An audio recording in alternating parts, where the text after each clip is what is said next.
بعض اوقات انسان پر بیماری یا کوئی بھی تکلیف اس کے اپنے ہاتھوں کی کمائی سے آتی ہے، یعنی اس کا اپنا کوئی گناہ یا قصور ہوتا ہے جس کی بنا پر اسے وہ تکلیف پہنچتی ہے. قرآن مجید میں آتا ہے وَمَا أَصَابَكُم مِّن مُّصِيبَةٍ فَبِمَا كَسَبَتْ أَيْدِيكُمْ وَيَعْفُو عَن كَثِيرٍ، اور تمہیں جو بھی مصیبت پہنچی تو وہ اس وجہ سے ہے جو تمہارے ہاتھوں نے کمایا، اور وہ بہت سی چیزوں سے درگزر کر جاتا ہے. اسی طرح بعض اوقات انسان کی بیماریاں اس کے کسی گناہ کا نتیجہ ہوتی ہیں. عمر رضی اللہ عنہ نے جب عباس رضی اللہ عنہ سے بارش کی دعا کرنے کے لیے کہا تو انہوں نے کہا اے اللہ، بے شک مصیبتیں گناہوں کی وجہ سے ہی نازل ہوتی ہیں اور انہیں صرف توبہ ہٹا سکتی ہے. پھر اسی طرح ایک اور روایت میں آتا ہے رسول اللہ صلی اللہ علیہ وسلم نے فرمایا جب بھی کسی رگ یا آنکھ کو نقصان پہنچتا ہے تو وہ کسی نہ کسی گناہ کی وجہ سے ہوتا ہے، لیکن جو تکالیف اللہ تعالیٰ ویسے ہی ٹالتا رہتا ہے وہ کہیں زیادہ ہو جاتی ہیں. پھر اسی طرح بعض بیماریاں انسانوں کے اعلانیہ گناہوں کی وجہ سے بھی ہوتی ہیں، جیسا کہ ایک حدیث میں آتا ہے جب کسی قوم میں بدکاری عام ہو جاتی ہے اور وہ اعلانیہ اس کا ارتکاب کرتے ہیں تو ان میں طاعون اور ایسی مختلف بیماریاں پھیل جاتی ہیں جو کہ ان سے پہلے گزرے ہوئے لوگوں میں نہ تھی. ابو امامہ باہلی سے روایت ہے کہ نبی صلی اللہ علیہ وسلم نے فرمایا جس بندے کو بھی بیماری سے پچھاڑ دیا گیا ہو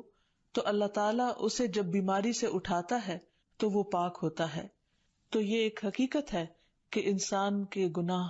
اس کے لیے مشکلات کا سبب بنتے ہیں. امام ابن القیم الجوزیہ لکھتے ہیں، ان کی ایک مشہور کتاب ہے الداء والدواء،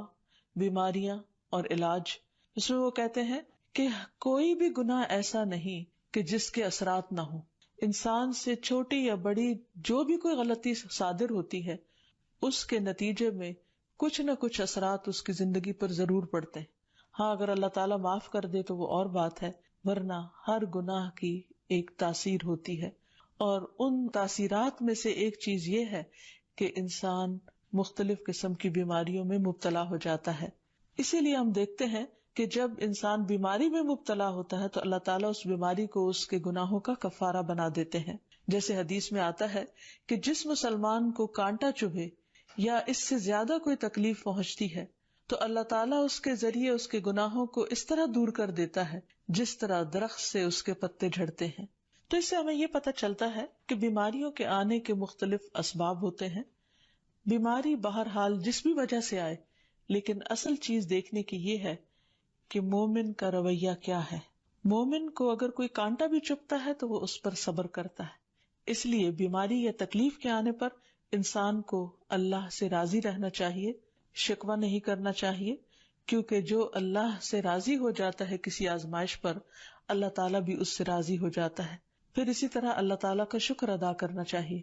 کیونکہ بیماری اس سے زیادہ شدید بھی ہو سکتی تھی. لہٰذا انسان کو اللہ تعالیٰ جس حال میں رکھے انسان اس پر شکر گزار رہے. پھر یہ کہ انسان کسی بھی بیماری میں کسی بھی قسم کی ہو اور زندگی کے کسی بھی حصے میں ہو اس میں مایوس نہ ہو، پر امید رہے کہ بیماری دور ہو جائے گی. پھر اسی طرح اگر بیماری طول پکڑ جائے تو انسان کو گھبرانا نہیں چاہیے، کیونکہ ہر گزرنے والا لمحہ انسان کے درجات میں اضافے کا سبب بنتا ہے اور اس کے گناہ مسلسل جھڑتے چلے جاتے ہیں حتیٰ کہ انسان بالکل پاک صاف ہو جاتا ہے. پھر اسی طرح انسان کو بیماری کی حالت میں